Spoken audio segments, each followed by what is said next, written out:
Welcome to the Leo. నిన్న తిరుపతిలో ఏదైతే టోకెన్ల జారీ వద్ద తొక్కిసలాట జరిగింది, కొంతమంది భక్తులు కూడా మృతి చెందారు, మనందరికీ తెలిసిన విషయమే. దీనికి ఆల్రెడీ చంద్రబాబు గారితో పాటు మంత్రులందరూ వెళ్ళారు. అయితే జగన్మోహన్ రెడ్డి కూడా వెళ్ళాడు. వాస్తవానికి ప్రతిపక్ష హోదా కూడా లేదనుకోండి, అది వేరే విషయం. సరే, పరామర్శించడానికి వెళ్ళడానికి మనం ఎవరూ తప్పుపట్టాల్సిన అవసరం లేదు. బాధితులకు భరోసా ఇవ్వడానికి అయితే వెళ్ళొచ్చు. కానీ జగన్మోహన్ రెడ్డి మరొకసారి తన నైజం ప్రకటించాడు. ఏంటి, జగన్మోహన్ రెడ్డి ఎయిర్పోర్ట్లో దిగ్గానే సీఎం సీఎం అని నినాదాలు, కొండ మీదకి రాగానే సీఎం సీఎం అని నినాదాలు. దాంతోపాటు మనం వెళ్ళేది ఐసీయూకేమో ఒకళ్ళిద్దరు ముగ్గురులో లోనకి పంపుతారు, సాధారణంగా ఎక్కువ మందిని పంపరు. ఐసీయూ అంటే మనకు తెలుసు ఇంటెన్సివ్ కేర్ ఎంత ఇదిగా ఉంటుందో. ఆ డస్ట్ అది ఏదైనా వస్తే ఇన్ఫెక్షన్ అటాక్ అయ్యి ఆ పేషెంట్కి ఇబ్బంది అయ్యే పరిస్థితి. కానీ నిన్న జగన్మోహన్ రెడ్డి తన మందరం వేసుకుని ఐసీయూలోకి వెళ్ళిపోయాడు. అంటే పబ్లిసిటీ మళ్ళీ అది కాకుండా ఫోటోగ్రాఫర్లు, వీడియోగ్రాఫర్లు. సరే, ఎవరైనా ఒక ఫోటోగ్రాఫర్ వీడియోగ్రాఫర్ వెళ్తే తప్పులేదు, ఎందుకంటే జగన్మోహన్ రెడ్డి వెళ్ళాడు కాబట్టి ఫోటోల కోసం ఒక వ్యక్తి వెళ్ళొచ్చు. దాంతోపాటు జగన్మోహన్ రెడ్డి ఇంకొకళ్ళు ఇద్దరు వెళ్తే లోనకు బాగానే ఉండేది, జనాన్ని తీసుకెళ్ళాడు. సరే, ఇవన్నీ కాసేపు పక్కన పెడితే అది పరామర్శలాగా లేదు. ఏదైనా మనం శుభకార్యానికి వెళ్తే సగం నవ్వుకుంటూ మాట్లాడతాం చూడండి, అలా మాట్లాడినట్టు ఉంది. పోనీ ఎవరితోనో మాట్లాడితే సరే నవ్వేడేమో పోనీ అనుకోవచ్చు. స్వయంగా బాధితులతో మాట్లాడితే వాళ్ళేమో ఏడ్చుకుంటూ వాళ్ళకి జరిగింది వాళ్ళు చెప్తుంటే జగన్మోహన్ రెడ్డి మాత్రం నవ్వటం అంటే అర్థం కాని పరిస్థితి. ఇప్పుడు ఎలాంటి వ్యక్తి అయినా నిజంగా ఎదుటి వ్యక్తి, మనం రోడ్డు మీద వెళ్తుంటామండి, మనం ఎంత సంతోషంగా ఉన్నా ఏ యాక్సిడెంటో చూసామనుకోండి, లేదా కింద పడిపోయిన వ్యక్తిని చూసామనుకోండి, ఒకసారిగా మన ఫేస్లో ఎక్స్ప్రెషన్ మారిపోద్ది. అప్పటి వరకు ఉన్న నవ్వంతా కూడా పోద్ది. ఆ వ్యక్తి ఎవడో మనకు తెలియదు సాధారణంగా. అది హ్యూమన్ సైకాలజీ. మరి జగన్మోహన్ రెడ్డి ఏమో ఇంత ట్రాజడీ జరిగింది, కుటుంబాలన్నీ బయట రోధిస్తున్నాయి, అన్నీ చూసే వచ్చాడు. లోన వాళ్ళు ఏడ్చుకుంటూ ఏం జరిగిందో జగన్మోహన్ రెడ్డికి చెప్తున్నారు. అయినా కానీ జగన్మోహన్ రెడ్డి నవ్వటం. మరి జగన్మోహన్ రెడ్డి మరి స్వతహాగా చిన్నప్పటి నుంచి అంతేనో లేదా రాజకీయాల్లోకి వచ్చాక ఇలా మారాడో తెలియదు. కానీ ఇప్పుడు సోషల్ మీడియాలో దీని మీద ట్రోల్ జరుగుతుంది. ఇదే సమయంలో ముఖ్యమంత్రిగా ఉన్న చంద్రబాబు గారు కూడా పరామర్శించారు. ఆ రెండింటికి మధ్య వేరియేషన్ ఒకసారి మీకు చూపిస్తాను నేను. ఇది జగన్మోహన్ రెడ్డి వెళ్ళినప్పుడు దీన్ని ట్రోల్స్కి అయితే వాడుకుంటున్నారు, ఒకసారి చూడండి. ఇది జగన్మోహన్ రెడ్డి వాళ్ళతో మాట్లాడుతున్నాడు. ఎవరితో మాట్లాడుతున్నాడు? బాధితులతో మాట్లాడుతున్నాడు. బాధితులతో మాట్లాడేటప్పుడు సగం నవ్వుకుండా మాట్లాడుతున్నాడు చూడండి.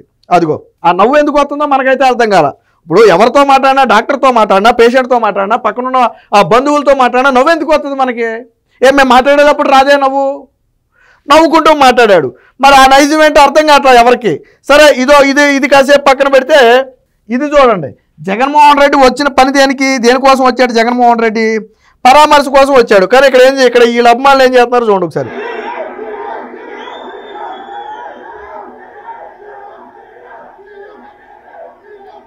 వాళ్ళు సీఎం సీఎం అని నినాదాలు చేయటం, జగన్మోహన్ రెడ్డి ఏమో వాళ్ళకి అభివాదం చేయటం. మనం వెళ్ళినప్పుడు చంద్రబాబు గారు వెళ్ళారు, ఆల్రెడీ ఆయన సీఎం. ఇప్పుడు నువ్వు ప్రతిపక్ష హోదా కూడా లేదు, కానీ ఎక్కడ కొండ మీద సీఎం సీఎం అని అడగలేదే, ఎక్కడ ఘన స్వాగతాలు చంద్రబాబు గారికి పలకలేదే, అధికారులు ఎక్కడ ప్రోటోకాల్ ప్రకారం చంద్రబాబు గారికి పూల బుకేలు కూడా ఏమి ఇవ్వలేదే. ఎందుకంటే ఆయన వెళ్ళింది ఒక విషాద ఘటనకు సంబంధించి పరామర్శకు. మరి జగన్మోహన్ రెడ్డి ఎందుకు దీనికి వెళ్ళింది? సో దీంతో పాటు ఇంకో వీడియో కూడా ఉంది, ఒకసారి చూడండి. ఇది అత్యంత దారుణం. ఇది నిన్న జగన్మోహన్ రెడ్డి పరామర్శకు వెళ్ళాడు, బాగుంది. ఇది నేను ఇందా చెప్పాను చూడండి, మందిని వేసుకుని వెళ్ళాడని చెప్పాను కదా. సో ఇది డాక్టర్ కూడా ఎక్కడో వెనకమాల నిలబడ్డాడు. వాస్తవానికి ఏ వ్యక్తి అయినా పేషెంట్తో మాట్లాడాలి, డాక్టర్తో మాట్లాడాలి. నేను ఆ విజువల్ చూపిస్తాను మీకు, చంద్రబాబు గారు ఎలా మాట్లాడారు. ఎందుకంటే డాక్టర్ చెప్పాలి, పేషెంట్ కష్టం ఏంటో చెప్పుకోవాలి. వాళ్ళిద్దరితో మాట్లాడితే సరిపోయి ఇక్కడ డాక్టర్తో పనిలా. ఇదిగో డాక్టర్ వెనక్కి వెళ్ళిపోయాడు. మనకి వీడియోలు ఫోటోలు కావాలా? ఎవరు కావాలి? పేషెంట్ కావాలి. దాని గురించి చూడండి ఒకసారి, అక్కడ జనాన్ని చూడండి ఒకసారి. ఇక్కడ ఒకటి గమనించారా మీరు? ఆ పేషెంట్కి సెలైన్ ఎక్కుతున్న ఈ సెలైన్ రాడ్ను కూడా తీసి పక్కన పడేశారు. సెలైన్ రాడ్ తీయటం అంటే ఏంటి? అటెంప్ట్ టు మర్డర్తో సమానం. ఒక పేషెంట్కి సెలైన్ ఎక్కుతుందంటే పేషెంట్ కండిషన్ బాగోకే కదా. ఈ సెలైన్ రాడ్ కూడా తీసి పడేశారు. చూడండి మీరు ఒకసారి, ఇక్కడ చూడండి ఒకసారి, ఇక్కడ గమనించండి ఒకసారి. ఇగో సెలైన్ రాడ్ కూడా తీసి పక్కన పడేశారు చూడండి. ఇక్కడ నర్సు ఏమో ఒక మూల ఉంది, డాక్టర్ ఒక మూల ఉన్నాడు.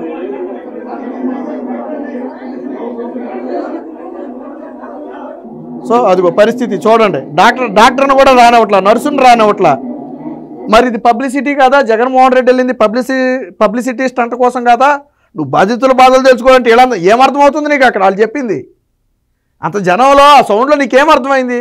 ఇదే చంద్రబాబు గారు పరామర్శించారు. ఒకసారి చూడండి ఒకసారి, ఇగో చూడండి, వినండి ఒకసారి.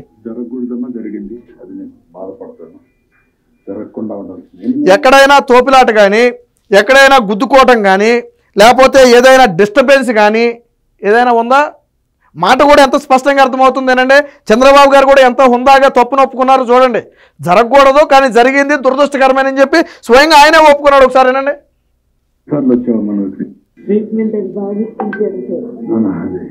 జరగకూడదమ్మా, జరిగింది, అది నేను బాధపడుతున్నా. జరగకుండా ఉండాల్సింది. ఎన్నిసార్లు వచ్చావు మనం? 15 years వచ్చింది సార్. హస్బెండ్ 20 years అయ్యింది. ఎప్పుడు ఏకాదశికి వస్తారమ్మా? ఇప్పుడు ఏకాదశి దర్శనం అవుతుంది. ఈసారి దగ్గరలో ఉన్నాను సార్. 10 మంది తర్వాత మేమే లైన్లోనే. మేము ఎలా నీళ్ళు కూడా కాళ్ళు వాళ్ళ చేతులు అలా తోసుకుంటూ నూతిలో పడేసి నేను పడేసి. చూడండి ఎంత హుందాగా మాట్లాడుతున్నారు, జరిగింది ఎలా తెలుసుకుంటున్నారు. అది కదా మరి నాయకుడి లక్షణం. మనిషికి ₹1,00,000 ఇమ్మంటాను, సరిపోతుందా?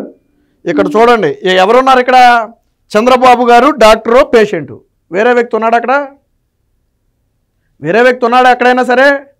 ఎందుకు లేడు? మరి అసలు ప్రతిపక్ష హోదా కూడా లేని జగన్మోహన్ రెడ్డి అంతమంది వస్తే, ముఖ్యమంత్రి 164 సీట్లతో గెలిచిన చంద్రబాబు గారు వస్తే లోనకి ఎంతమంది రాగలరు? కానీ ఎందుకు రానివ్వలేదు చంద్రబాబు గారు? ఎందుకు రానివ్వలేదు పక్కన చంద్రబాబు గారు? ఎందుకంటే ఆయన వెళ్ళింది పరామర్శకి, ఏదో శుభకార్యానికో ఇంకో దానికో కాదు. పరామర్శకి వెళ్ళారు. ఇన్సెంటివ్ ఐసీయూలో ఉన్నారు, అక్కడ కొన్ని జాగ్రత్తలు తీసుకోవాలి. కాబట్టి చంద్రబాబు గారు వారెవరిని రానివ్వాల. చూడండి ఎంత నీట్గా మాట్లాడారో. మెడికల్ ఖర్చులు మీరు ఏం పెట్టక్కర్లా, మీరు ఖర్చులకు కూడా అన్ని చేసి దర్శనం చేపించి ₹1,00,000 పంపిస్తాం. మీరు వెళ్ళండి అందరికి. ఆ అమ్మాయికి పని చేస్తాను. అలాంటి కేసులన్నీ మీరు రాసి ఇవ్వండి. ఎంతమంది ఉన్నారు ఇలాంటి వాళ్ళు ఉన్నారు? చూడండి ఎంత హుందాగా అడిగారు. ఒక నర్సు, ఒక డాక్టర్ ఉన్నారు ఇక్కడ. ఎంతమంది ఇలాంటి పేషెంట్లు ఉన్నారు అంటే తీవ్రంగా గాయపడి వచ్చిన వాళ్ళు ఎంతమంది ఉన్నారని ఎంతో హుందాగా అడిగారు. ఎంత నీట్గా డీటెయిల్స్ తీసుకుంటున్నారో ఒకసారి చూడండి. మరి జగన్మోహన్ రెడ్డి మాట్లాడింది ఏమైనా అర్థమైందా? ఎక్కడైనా చంద్రబాబు గారు నవ్వారైనా? ఈ అమ్మాయి ఒకటే సిక్ ఉంది. ఇంకొకటి వైపు ఎంతమంది ఉంటారు? మొత్తం 2. వీళ్ళిద్దరికి ₹3,00,000 ఇస్తాం. వాళ్ళు అక్కడ పోయినా కూడా హాస్పిటల్ అన్ని చూపించుకోవడానికి వీళ్ళందరూ ₹1,00,000 పంపిస్తాం. దర్శనం కూడా చేసి పంపిస్తాం. సాయంత్రానికి కొంచెం మళ్ళీ ఇవన్నీ చేసి మీరు రేపు ఇక్కడ మొత్తం డాక్టర్లే కనపడుతున్నారు చూడండి. 1, 2, 3 ఇదిగో వీళ్ళు కూడా వైట్ కోట్లు వేసుకున్న డాక్టర్లే. మొత్తం అందరూ కూడా డాక్టర్లే ఉన్నారు. నాకు తెలిసి చంద్రబాబు గారు ఒక వ్యక్తే ఉన్నారు అక్కడ. చంద్రబాబు గారు ఒక వ్యక్తే ఉన్నారు. మొత్తం డాక్టర్లే ఉన్నారు చూడండి. మొత్తం డాక్టర్లే ఉన్నారు చూడండి. రేపు నడవడానికి మూవ్మెంట్ కి సహకరించేది ఏం చేయాలో చేయండి. చాలా స్పష్టంగా చెప్తున్నారు. రేపు నేను దర్శనం చేయించి పంపించాలి, ఆవిడికి ఏ విధంగానైనా ఆవిడ కోలుకునేటట్టు చేయండి. పైగా నేను ఒక ₹3,00,000 వాళ్ళకి ఇస్తాను. ఫర్దర్గా చిన్న చిన్నవి ఏమన్నా ఉంటే వాళ్ళు వెళ్ళిన తర్వాత కూడా చేయించుకుంటారని చెప్పి చాలా హుందాగా మాట్లాడారు. అలా అందరితో, ఒకరితోనే కాదు, చంద్రబాబు గారు ఎంతమందితో మాట్లాడారో అంతమందితో కూడా అదే పరిస్థితి. మొత్తం డాక్టర్ల బృందమే చూడండి. ఇక్కడ అంతా డాక్టర్ల బృందమే, వేరే ఒక మనిషే మీకు ఎక్కడ కనపట్ల, మొత్తం డాక్టర్ల బృందమే. మరి ఇది కదా పరామర్శించడం అంటే. ఎంత చక్కగా అడిగిన వివరాలు తెలుసుకున్నారు, వారికి ఏం కావాలో చెప్పారు, డాక్టర్లకు ఇవ్వాల్సిన ఆదేశాలు ఇచ్చారు. జరగకూడని ఘటన జరిగింది, చంద్రబాబు గారే ఒప్పుకున్నారు. జరగకూడదు, బట్ దురదృష్టవశాత్తు జరిగింది. అయ్యిందేదో అయిపోయింది. బట్ ఇక ముందు జరగకుండా చూసుకుంటామని చెప్పడంతో పాటు మీ అందరి బాగోగులు చూసుకునే బాధ్యత నాది అని చెప్పి చాలా స్పష్టంగా చెప్పారు. మెరుగైన వైద్యం అందించాలని అక్కడ అధికారులకు ఆదేశాలు ఇచ్చారు. వాళ్ళు వెంటనే సమస్య చెప్పుకుంటే ఆ సమస్యను కూడా వెంటనే పరిష్కరించారు. పైగా ఇక్కడ ఆదుకోవడమే కాకుండా బయటికి వెళ్ళిన తర్వాత మీకేదైనా ఫర్దర్గా ట్రీట్మెంట్ అవసరమో లేదా ఇంకోటి అవసరమో, కోలుకోవడానికి కొద్దిగా సమయం పడితే మీరు పని చేయలేకపోవచ్చు. కాబట్టి ₹2-3 లక్షల ఆ తీవ్రతను బట్టి డబ్బులు ఇస్తామని కూడా చంద్రబాబు గారు చెప్పారు. ఇది నాయకుడి లక్షణం అంటే. జగన్మోహన్ రెడ్డి గతంలో వరద బాధితులకు ఇస్తారన్న ₹1,00,000 ఇప్పటికీ దిక్కులే. జగన్మోహన్ రెడ్డి వరద బాధితులకు ఇస్తారన్న ₹1,00,000 అక్కడ ఇచ్చాడా? ఇవాళ ఇప్పుడు మాత్రం పరామర్శకు పరిగెత్తుకుంటూ వెళ్ళిపోయాడు. గతంలో తిరుమల వస్తానని ఎందుకు రాలా నువ్వు? నెయ్యి కల్తీ విషయంలో, లడ్డు నెయ్యి కల్తీ విషయంలో నేను తిరుమల వెళ్తానని చెప్పి ప్రకటించి ఎందుకు తిరుమల పర్యటన రద్దు చేసుకున్నావు జగన్మోహన్ రెడ్డి నువ్వు? అంటే ఇప్పుడు సానుభూతి డ్రామా కోసం వచ్చావు. నువ్వు తిరుమలలో నెయ్యి కల్తీ అప్పుడు నువ్వు వెళ్తానని చెప్పి ఎందుకు వెళ్ళాలా? డేట్ ఇచ్చి టైం ఇచ్చి నువ్వు ఎందుకు వెళ్ళాలా? అధికారులు అడ్డుకుంటారు అని చెప్పి దొంగ మాటలు చెప్పి తప్పించుకున్నావు కదా. మరి అధికారులు నేను అడ్డుకోలేదే, ఈరోజు నువ్వు వచ్చావు కదా. అధికారులు నేను అడ్డుకోలేదే, చంద్రబాబు గారు వెళ్ళిన గంటకే నువ్వు వచ్చేసినట్టున్నావు. అధికారులు నేను అడ్డుకోలేదే, మరి ఆ రోజు అడ్డుకుంటారని ఎందుకు అబద్ధం చెప్పావు? నెయ్యి కల్తీ విషయంలో ఎందుకు నువ్వు రాలేదు? ఎందుకనంటే ఆ రోజు భక్తులు చీకొడతారని జగన్మోహన్ రెడ్డికి భయం. చేసింది ఏదో పని కాబట్టి ఎక్కడ భక్తులు గో బ్యాక్ జగన్ అని నినాదాలు చేస్తారో, ఎక్కడ ఎదురు పడితే భక్తులు చీకొడతారనే భయంతో జగన్మోహన్ రెడ్డి తిరుమల రాలా. వాస్తవానికి జగన్మోహన్ రెడ్డి ఏ రోజు సతీమణితో తిరుమల రాలా. సరే, అది ఆయన వ్యక్తిగత విషయం, దానికి కాసేపు పక్కన పెడదాం. శ్రీవారికి పట్టు వస్త్రాలు ఎప్పుడైనా సతీమణితో వచ్చి సమర్పించావా? 5 ఏళ్ల పాటు సమర్పించలేదే.